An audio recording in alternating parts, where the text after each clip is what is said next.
A very good morning, students. Welcome to our YouTube channel.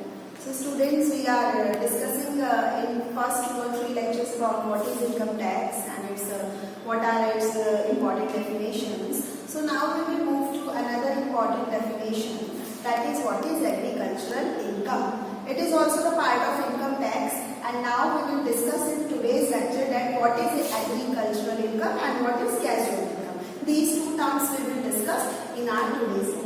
Before starting my lecture regarding agricultural income, today let me brief you about income tax. That we have studied about what is income tax, what are its characteristics, what are the important definitions under income tax, and after that we had already discussed about what is tax planning, what is tax avoidance, what is tax evasion, and what is tax management. So I had also discussed all these things in my earlier lectures, and links of the notes will also be sent to you.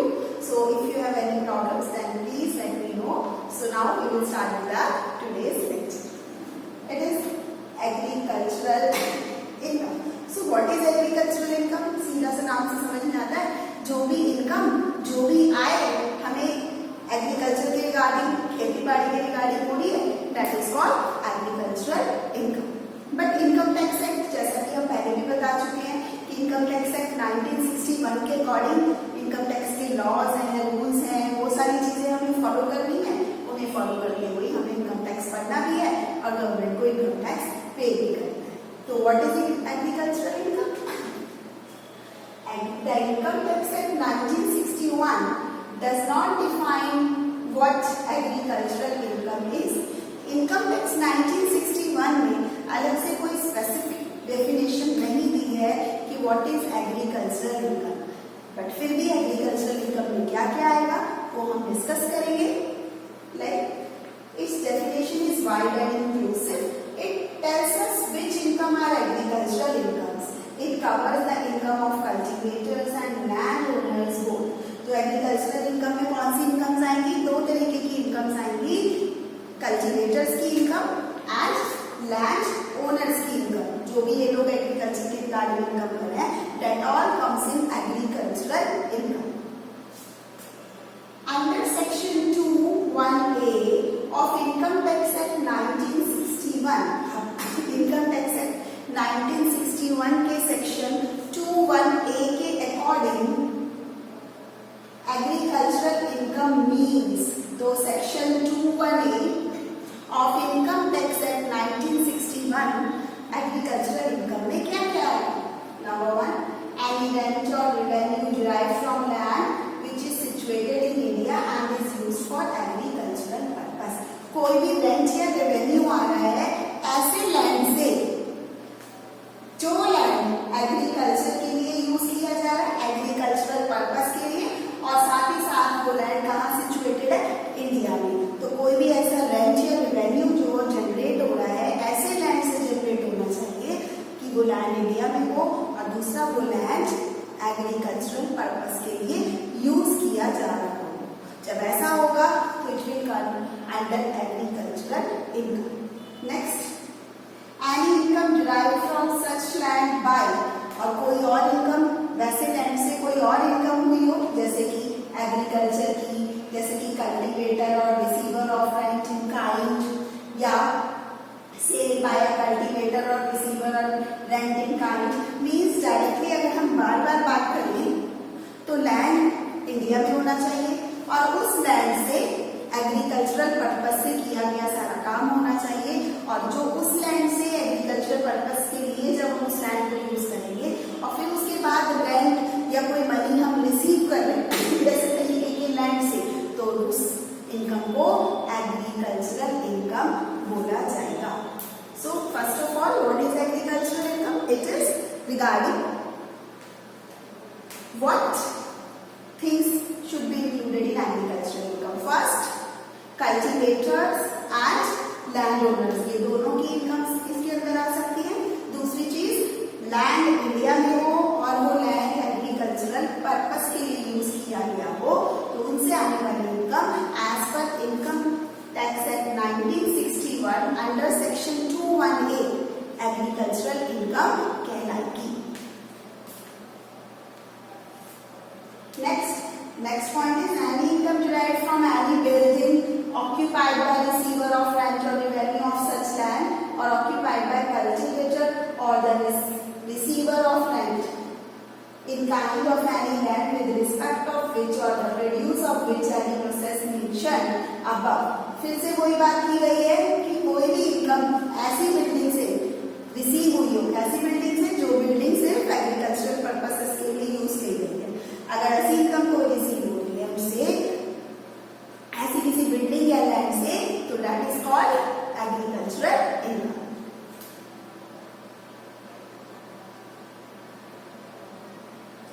Next, ये building के कुछ points दे रखे हैं कि हम building में क्या चीजों को हम कंसिडर करेंगे एग्रीकल्चरल लैंड के अंदर। Next important topic is types of agricultural income. Types of agricultural income, agricultural income के टाइप्स हैं, जिसमें फर्स्ट है any income received as rent और रेवेन्यू फ्रॉम एग्रीकल्चरल लैंड। कोई भी इनकम जो हमें रिसीव हो रही है रेंट या रेवेन्यू की फॉर्म से, कहां से? एग्रीकल्चरल लैंड से। एग्रीकल्चरल लैंड कौन सा होगा? जो एग्रीकल्चरल पर्पसेस के लिए यूज किया जा रहा हो, और दूसरा इंडिया में ही इस अपनी ही कंट्री में सिचुएटेड हो। तो उस तरीके के लैंड से अगर कोई भी इनकम रिसीव हो रही है रेंट या रेवेन्यू के किसी भी फॉर्म में रिसीव हो, तो उसको हम एग्रीकल्चरल लैंड बोलेंगे। Next is income derived from agriculture. Income derived from land situated in India by agricultural operations shall be agricultural income. It all the basic operations like preparation of land for sowing, planting, watering, harvesting, etc. तो agricultural income derived from land का मतलब ऐसा land जो सिर्फ खेती बाड़ी के लिए एग्रीकल्चरल पर्पस के लिए यूज किया जा रहा हो, चाहे उसमें हम क्या कर रहे हैं, लैंड फॉर सोइंग मतलब तैयार कर रहे हैं उस लैंड को, उसमें प्लांटिंग कर रहे हैं, उसमें क्या कहते हैं क्रॉप्स उगा रहे हैं, पानी दे रहे हैं, हार्वेस्टिंग कर रहे हैं, तो इस तरीके के सारे फंक्शंस जब आएंगे तो वो किसमें आएंगे? Income derived from agriculture. और ऐसे पर्पसेस को भी हम इनकम फ्रॉम एग्रीकल्चर में ही काउंट करेंगे। नेक्स्ट इज ये चीज इंपॉर्टेंट है, the sale of such grass trees और lease rent of such land shall not be. अगर वहां से हमने कोई उस लैंड से सेल करी है ग्रास ट्रीज एक्सेट्रा, तो इस तरीके की इनकम को एग्रीकल्चर इनकम नहीं मानेंगे कि हमने घास वहां की उस लैंड की घास उठाया और बेच दिया। एग्रीकल्चर इनकम मीन्स हमने कोई भी क्रॉप्स वहां पे उगाए और उसके रिगार्डिंग हमने उस पर वर्क किया। Next is agricultural income also includes income from orchards or from horticulture. Next is any income accruing to the person by the performance of any process to render the produce marketable. इसके बाद next point है कि कोई भी ऐसी income जो एक person को मिल रही है, क्यों मिल रही है? क्योंकि उसने एग्रीकल्चरल लैंड पे एग्रीकल्चर पर्पस के लिए वर्क किया और फिर उस प्रोड्यूस को एग्रीकल्चरल पे आपने क्रॉप उगाया और फिर वो crop is ready to sell in market, और वो मार्केट में अगर सेल हो रही है डायरेक्ट, तो उस तरीके के प्रोसेस को भी एग्रीकल्चरल इनकम बोला जाएगा। Next is following points are to be noted in this connection. कुछ और पॉइंट्स भी इसमें जो हमें ध्यान रखने हैं। The process must be one which is ordinary employed by cultivator. Simple process से हुई गई इनकम होनी चाहिए। The process is employed to render the produce fit to taken to the market. Process ऐसा हो कि जिसमें हमने जो भी मार्केट में सेल आउट करना है वो प्रोड्यूस बिल्कुल प्रोडक्ट बिल्कुल रेडी हो और it is fit to sell in the market. The produce must retain its original character in spite of process unless the produce is having no market if offered for sale. और जो produce हो must be retain in its original character, जैसा original product है वो वैसे ही ready to sell market हो। तो ये सारे कुछ points हैं जो अगर हमारा produce ready to fit in market है तो हमें इसमें ये points को ध्यान में रखना। Next, any income received by the person by the sale of produce raised or received as rent in kind। अगर कोई ऐसी इनकम कोई पर्सन रिसीव कर रहा है जो रेंट इन काइंड की फॉर्म में है बट वो यूज एग्रीकल्चरल पर्पस के लिए हो रहा है तो वो भी इसमें आएगा।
अगर उसमें कोई भी ऐसा पॉइंट है, एग्रीकल्चरल इनकम फ्रॉम इंडिया, या फिर किसी इंडिया की सिटी का नेम ले लिया, agricultural income from Indore, agricultural income from Meerut etcetera, means India में किसी सिटी का, किसी भी स्टेट का नाम ले ले या सीधा इंडिया ले ले, तो हमें ये ध्यान रखना है that kind of income is always exempt. तो एग्रीकल्चरल इनकम हमें कभी भी टैक्सेबल नहीं करनी इंडिया में, पर अगर दे रखी है agricultural income of Nepal, it is taxable क्योंकि इंडिया की इनकम नहीं है, ठीक है।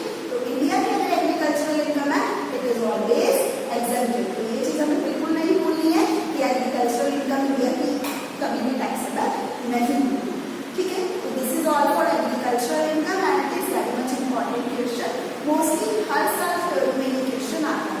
और इसी के साथ साथ मैं एक चीज और आपको बताऊंगी, that is non agricultural income. Non agricultural income कौन सी इनकम होगी?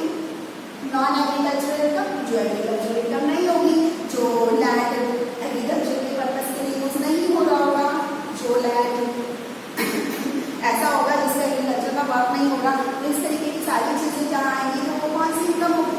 Non agricultural income. एक इनकम और होती है इसके अंदर, partly agricultural income and partly non agricultural income. तो पार्टली एग्रीकल्चरल इनकम का मतलब है, पार्टली नॉन एग्रीकल्चरल इनकम का मतलब कि ऐसी इनकम जो आधी तो एग्रीकल्चरल इनकम है और आधी नॉन एग्रीकल्चरल इनकम है। जैसे कि कोई एग्जांपल ले लें, जैसे प्रोड्यूस ऑफ टी, टी का कुछ परसेंट सपोज 60% एग्रीकल्चरल इनकम है and remaining 40% is non agricultural income. तो अगर ऐसा होगा तो उस केस में एग्रीकल्चरल वाले पार्ट पे टैक्स नहीं लगेगा, नॉन एग्रीकल्चरल वाले पार्ट पे टैक्स लगेगा। सपोज 60% एग्जेम्प्ट है मैन्युफैक्चरिंग ऑफ टी का, तो बचा कितना? 60 में से 100 में से 60 माइनस करो तो 40%। तो 40% कौन सी इनकम है?